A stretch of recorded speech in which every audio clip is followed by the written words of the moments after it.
Bonjour et bienvenue dans Yes We Can. Nous sommes à Rabat, au cœur de la CAN 2025, l'événement continental qui unit toute l'Afrique au-delà du foot. Notre invité aujourd'hui incarne cette vision de l'Afrique en mouvement. Zelkifline Goufoundja, entrepreneur africain, spécialiste en diplomatie sportive et PDG du Quick Witted Management. Il a fait partie de l'équipe pour le développement de la FIFA en Afrique, mais il est surtout à l'origine du projet du road trip panafricain Destination Morocco 2025 qui a traversé plusieurs pays de l'Afrique de l'Ouest jusqu'au Maroc pour la CAN 2025. Monsieur Zelkifli, merci d'avoir répondu à notre invitation. Merci beaucoup Mounia, c'est un plaisir d'être là.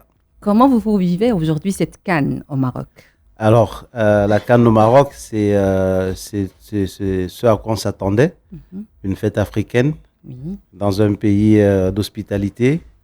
Comme je disais tantôt, quelque part il pleut, mais la chaleur humaine marocaine fait en sorte qu'on ne ressente pas le froid qui existe ces jours-ci. Pour nous qui venons du sud du Sahara, c'est un peu froid, mais cette chaleur marocaine nous réchauffe tous. Et les beaux matchs, les beaux stades, l'ambiance qu'on y vit, ça réchauffe tout le monde. Donc on est très heureux d'être là. Surtout que le Cameroun et le Maroc ont gagné hier. Vous êtes Camerounais. Alors là... prochain match. Alors racontez-nous un peu l'idée derrière ce projet du road trip panafricain. Quel message vouliez-vous porter à travers ce projet? Oui. Alors, il faut dire qu'à l'origine, c'est un projet qui a été conçu dès l'instant où le Maroc a obtenu l'organisation de la CAN 2025. Oui. On s'est dit, oui, le Maroc a tout ce qu'il faut pour organiser cette compétition, mais on voudrait vraiment en faire un véritable événement africain. Donc, on a commencé à réfléchir à comment est-ce qu'on peut réunir l'Afrique autour de la CAN, autour de la fête du football. Et c'est de là qu'est partie l'idée. On s'est dit, si on travaille déjà avec quelques créateurs de contenu, journalistes, et on a pensé que ce serait très bien de réunir ces créateurs de contenu et journalistes africains autour d'un voyage panafricain qui réunirait tout ce monde. On traverserait les peuples africains, raconter l'histoire de l'Afrique, raconter l'histoire du football, parler du Maroc, et c'est ce qu'on a essayé de faire pendant ce voyage très très très riche en expériences humaines, mais aussi émotionnellement. Donc vous avez vécu un peu la CAN avant le premier match. Tout à fait. Donc, mais en quoi cette CAN, selon vous, dépasse aujourd'hui le cadre du foot? Alors le football, d'abord c'est le sport numéro 1. En Afrique, c'est le sport numéro 2 en Afrique, c'est le sport numéro 3 en Afrique. Et la dimension émotionnelle du football, elle est juste incroyable. Dans certains pays, on dit que le football, c'est une religion. Au Cameroun, par exemple, tout le monde est réuni autour du football. On peut être séparé sur le plan politique, sur les pensées, mais quand il s'agit de football, ça réunit tout le monde. Et c'est cette dimension-là, c'est ce qui fait en sorte que le football ait cette importance au niveau de l'Afrique. Que ce soit au Maroc, aujourd'hui on vit la CAN, il y a tout le peuple marocain qui est réuni derrière les Lions de l'Atlas. Quand ça va mal, pour les Lions de l'Atlas, c'est le peuple qui souffre. Quand ça va bien, c'est le peuple qui est content, c'est tout le monde qui est content. Et c'est ça, c'est partout. Dans tous les pays africains, on vit la même chose. Et c'est pour ça qu'il était important pour nous de réunir cette Afrique-là autour de cette belle fête qu'on a tous les 2 ans et lui donner une autre dimension qui est cette dimension humaine, cette dimension de connexion entre les peuples. Et je dis toujours, pour qu'on se respecte, pour qu'on soit respecté en Afrique, il faut qu'on apprenne à se connaître. Et à travers le football, on apprend à se connaître, on apprend à se faire confiance. Donc, voilà, il faut connecter l'Afrique avec l'Afrique avant de connecter l'Afrique avec le monde. Oui. Et en organisant votre caravane, est-ce que vous avez senti comme ferveur, véritable ferveur panafricaine autour de cette CAN? Alors, tout à fait, parce que ça commence déjà avec le groupe. On a un groupe Oui. qui est composé de personnes qui viennent d'Afrique du Sud, de Mhm. la Zambie, du Kenya, de l'Ouganda. Mhm. On a des Tanzaniens, on a les gens qui viennent de la Guinée, du Burkina Faso, du Mali, de l'Algérie, de la Tunisie, de l'Égypte, du Cameroun. On a Donc pris tous les vraiment pays toute participants. l'Afrique Mhm. était là. Oui. Au moins chaque zone de l'Afrique avait quelques représentants. Donc, c'était quelque chose déjà réunir toutes ces personnes Oui. qui ne se connaissaient pas, Mhm. apprendre à se connaître et puis maintenant vivre l'expérience du voyage en rencontrant des populations africaines, des enfants, des parents. Au Bénin, par exemple, on a joué à un match de football de rue dans un terrain en terre, Oui. sablé. Mhm. Et c'était juste quelque chose d'extraordinaire. Avec des jeunes footballeurs d'une académie, de jeunes footballeuses. Oui. Donc, ça a été des moments vraiment très, très spéciaux qu'aucun de nous n'oubliera jamais. Mhm.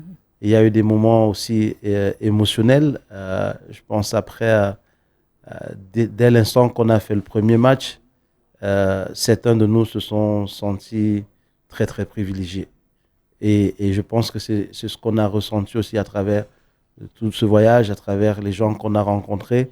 Euh, on a des histoires où on arrive dans un village en pleine nuit Mhm. et tous les enfants sortent dans le marché, on est avec eux, on est en train de crier de joie, de sauter, de danser et chanter avec eux. Et c'est des moments exceptionnels qu'on n'aurait jamais vécu si ce n'était à travers ce voyage. Ça a duré combien de temps? Alors le voyage, on a commencé le 3 décembre. Mhm. Et on a fait notre entrée au Maroc le 22 décembre. On est entré au Maroc par Guelguerat. Mhm. Et on a continué sur Dakhla, La Ayoun, qu'on a Très bien. découvert. Je crois qu'il y a beaucoup de Marocains. Très bien. Je pense même pas que Mounia y soit allé.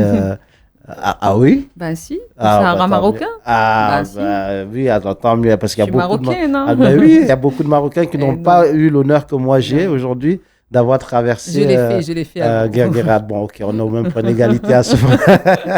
Mais on va le refaire la prochaine. Mais la prochaine fois, on le refait ensemble. Avec la coupe cette fois. Voilà, exactement, exactement. Voilà. Mais est-ce que vous, alors, quel regard vous portez aujourd'hui sur le rôle que joue véritablement cette CAN aujourd'hui? Alors, la première des choses, c'est l'unité africaine. Très bien. Cette CAN, aujourd'hui, fait en sorte que l'Afrique soit unie à travers le football, mais aussi que l'Afrique se découvre à travers cette CAN.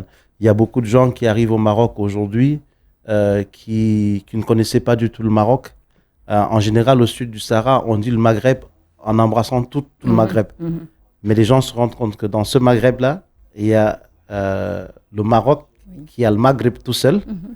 Et du fait qu'il soit le Maghreb tout seul, il est différent. Il est chaleureux, il est très hospitalier, il est riche culturellement. Sur le plan touristique, il y a de très très belles villes, des médinas, des souks que les gens ont découvert, une culture arabe, mais aussi une culture amazigh que Mhm. les gens découvrent. Beaucoup d'Africains au sud ne connaissaient même pas ne savaient même pas qu'au Maroc, il y a une culture amazigh. Mhm. Et ça, c'est des choses que la CAN nous permet de découvrir. Oui. Les plats marocains, mais aussi le fait que tout ce monde soit là. Il y a des gens qui cuisinent chez eux, il y en a qui sont en appartement, qui invitent des Marocains Mhm. à goûter au L'hospitalité repas. marocaine. Voilà, Oui. Mhm. aux spécialités africaines. Mais Mhm. donc, tout ça, ça fait que cette CAN, elle est très, très spéciale. Elle est très, très spéciale. On la vit dans les terrains de football, mais elle est surtout vécue dans les rues, dans les maisons. Il y a des familles d'accueil qui ont accueilli des fans venant d'un peu partout, que ce soit de l'Afrique ou en dehors de l'Afrique. Et c'est ce qu'on profite de cette CAN-là Oui. pour se connaître, comme je disais, pour apprendre à se faire confiance et pour apprendre à comprendre que finalement, l'Afrique, c'est la même chose partout. Oui. On est les mêmes personnes, on vit les mêmes choses, on vit les mêmes émotions. Et ça, c'est ce que Malgré la différence de malgré culture. la différence et de... culturelle, Oui. malgré les couleurs. Mais au final, on vit tous la même chose, on a tous les mêmes réalités. Et c'est ce qui est beau avec cette compétition. Quel regard vous portez aujourd'hui sur l'organisation et les infrastructures au Maroc? Est-ce que cela peut servir de modèle pour d'autres pays africains? Alors, heureusement, moi, je suis dans le projet de football marocain depuis 2022. Oui. J'accompagne le projet de football marocain. Je connais à fond ce qui a été fait. Et le Maroc, heureusement, ce n'est pas la première fois que le Maroc organise un événement de telle envergure. On a vu la Coupe du Monde des clubs en 2000, il y en a eu en 2015, il y a eu en 2023. La CAN féminine, 2 fois de suite. Le CHAN, la coupe du Monde U17 féminine. Donc le Maroc est habitué depuis quelques années aujourd'hui à organiser de grands événements. Et les infrastructures, c'est ce qui marque le plus. Moi, j'ai vu les infrastructures en 2022 et les infrastructures qu'on a aujourd'hui pour cette CAN en 2025 sont des infrastructures vraiment totalement changées. On a refait le stade Moulay Abdoulaye, le stade Moulay Hassan, le stade Al-Madina en face du Marriott Hotel. Et tous ceux qui entrent dans les stades aujourd'hui se disent « Waouh, comment est-ce qu'on a pu réaliser ça ?» Il y a le complexe sportif Mohamed VI que les gens découvrent, qui a accueilli l'équipe du Real Madrid pendant la Coupe du Monde des clubs. Et même les footballeurs du Real Madrid se disaient « Mais comment est-ce possible ?» Donc, à travers le football aujourd'hui, le Maroc porte un autre message au monde. Le Maroc aujourd'hui, c'est le carrefour du football. C'est un carrefour naturel entre l'Afrique et l'Europe, mais il devient aujourd'hui un carrefour naturel de football. Grâce à ces infrastructures-là, il y a beaucoup de pays africains, beaucoup de fédérations africaines qui viennent jouer leurs matchs au Maroc parce qu'elles n'ont pas d'infrastructures qui sont approuvées par la CAF. Donc, chaque fenêtre FIFA, le Maroc accueille des dizaines de pays africains qui jouent. Donc, l'Afrique, à travers cette relation spéciale avec la Fédération royale marocaine de football, a appris à connaître mieux le Maroc. Aujourd'hui, beaucoup de personnes se sentent chez elles au Maroc parce qu'elles sont venues plusieurs fois, parce qu'elles ont désormais des amis au Maroc qu'ils considèrent comme des frères et sœurs. Et tout ça, c'est à travers le football. Donc, c'est très, très important le travail que le Maroc aujourd'hui a mis en place en choisissant des hommes qu'il fallait pour ce travail-là. On ne peut pas s'imaginer. On ne peut pas s'imaginer aujourd'hui la position que le Maroc occupe au cœur de l'Afrique. Parce que le Maroc, il rend l'Afrique fière à travers ses infrastructures sportives, à travers ses infrastructures touristiques. Et ce n'est pas fini parce qu'il y a la Coupe du Monde qui arrive avec l'Espagne et le Portugal. Donc, je pense que dans 3 ans, dans 4 ans, dans 5 ans, quand on revient au Maroc, ou ceux qui reviendront pour la Coupe du Monde, ils seront encore plus éblouis parce que les projets, on les pond au Maroc tous les jours. Oui. Et la durée de vie d'un projet au Maroc, c'est entre 12 et 24 mois. Ce qui est en Afrique au sud du Sahara, dans plusieurs pays, c'est presque impossible. Oui, c'est clair. Dans cette émission, on pose toujours la question « Yes, we can ». Est-ce que vous pensez que l'Afrique peut réussir aujourd'hui collectivement? Je dis tout de suite « Yes, we can ». Yes, we can. Yes, we can. Et à travers cette CAN, on le voit. À travers les relations qui sont construites entre l'Afrique sud-sud et puis le roi Mohamed VI, que Dieu l'assiste, il est un fervent architecte de cette politique solution sud-sud. Et c'est une stratégie qui rapproche beaucoup les peuples africains aujourd'hui. On apprend à se connaître sur le plan politique, sur le plan économique, sur le plan financier, sur le plan touristique. Et on se rend compte que finalement, on n'a pas envier les autres. Parce que sur ce continent, on a tout ce qu'il nous faut. Mais ce qui nous manque, c'est la confiance. Ce qui nous manque, c'est ce rapprochement.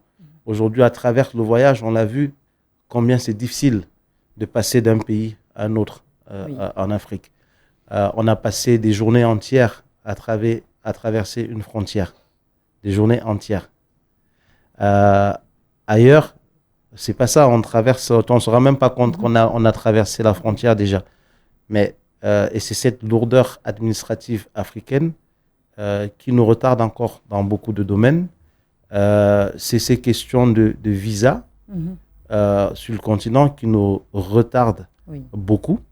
Et je pense que le football peut jouer un grand rôle à faciliter cette lourdeur administrative. La levée des visas entre certains pays ou bien sur toute l'Afrique, parce qu'on a besoin de se connecter, on a besoin de se connaître, et on a besoin de se faire confiance. Et si on arrive à lever ces barrières qui nous empêchent de se développer en tant que peuple, on aura réussi. Mais yes, we can. Yes, we can. On peut faire ça. On peut enlever ces barrières-là si la volonté y est. Donc, yes, we can. Yes, we can, comme la CAN. Tout ce qu'on souhaite, c'est qu'on puisse faciliter au peuple ces rencontres-là. Il y a des plateformes qui existent aujourd'hui. Il y a des plateformes qui se créent pour ramener les peuples ensemble, pour apprendre justement à vivre ensemble, à se connaître. Et de plus en plus d'efforts qui sont menés dans ce sens-là. Et j'espère que les politiques regardent et écoutent et que ce football, cette fête de football que nous célébrons tous les 2 ans, soit vraiment un vecteur facilitateur qui permettra à ce que beaucoup de barrières soient levées entre les peuples africains. Monsieur Zul, merci beaucoup pour cet échange inspirant. Merci beaucoup Mounia, et voilà, je ne vais pas partir sans remercier spécialement l'Office national marocain du tourisme qui nous a accompagnés à travers cette expérience panafricaine. C'était une superbe expérience, et la réactivité de l'Office national marocain du tourisme a été impressionnante parce que en quelques jours, elle a accepté de nous accompagner. Elle a mis tous les moyens à notre disposition. L'arrivée au Maroc était extraordinaire. On a vécu une expérience extraordinaire. On continue à vivre cette expérience-là. Le passage à Dakhla El Ayoun, c'était particulièrement intéressant pour beaucoup d'entre nous qui n'avons jamais été dans cette zone du Maroc. La traversée du désert marocain, c'était quelque chose d'exceptionnel. Et je remercie aussi la RAM qui nous a accompagnés en facilitant notre retrouvaille au Bénin pour le départ de la caravane, et aussi voilà, le retour qui s'occupe aussi du retour de tous ces participants dans leur pays. La Fédération royale marocaine de football avec laquelle je travaille et j'accompagne depuis quelques années. Donc je remercie le président Lekja pour sa confiance en nous, en ce projet, et voilà, le peuple marocain de nous accueillir, de nous ouvrir les bras, et voilà, de partager avec nous cette chaleur marocaine. Ici, vous êtes chez vous. Merci beaucoup. Merci beaucoup. Jusqu'au vendredi, le match. Alors, vendredi, notre projet, malgré le fait que j'ai beaucoup d'amour pour le Maroc, notre projet, c'est de devenir propriétaire du stade Moulay Abdoulaye. Oh là là, on verra alors. Que le meilleur gagne. Merci. Donc, en tout cas, il y a un lion qui va gagner. Mais ce qui est garanti, c'est que cette CAN continue à être belle. Elle va continuer à réunir les peuples, et on va partager ensemble beaucoup de moments de joie, beaucoup de moments de tristesse, parce que c'est aussi ça le football, c'est gagner et c'est perdre pour certains. En tout cas, pour le Maroc, je souhaite bonne chance à l'équipe du Maroc. Il y a beaucoup d'attentes. Les Marocains, c'est un peu comme les Camerounais. Tout le monde est coach, tout le monde est footballeur. Et bonne chance pour le Cameroun aussi. Merci encore pour votre présence. Merci à vous d'avoir suivi cette émission. La CAN continue, l'Afrique avance. Et ici, on le dit avec conviction, yes, we can. We can, yes, we can. Merci. Merci, Mounia.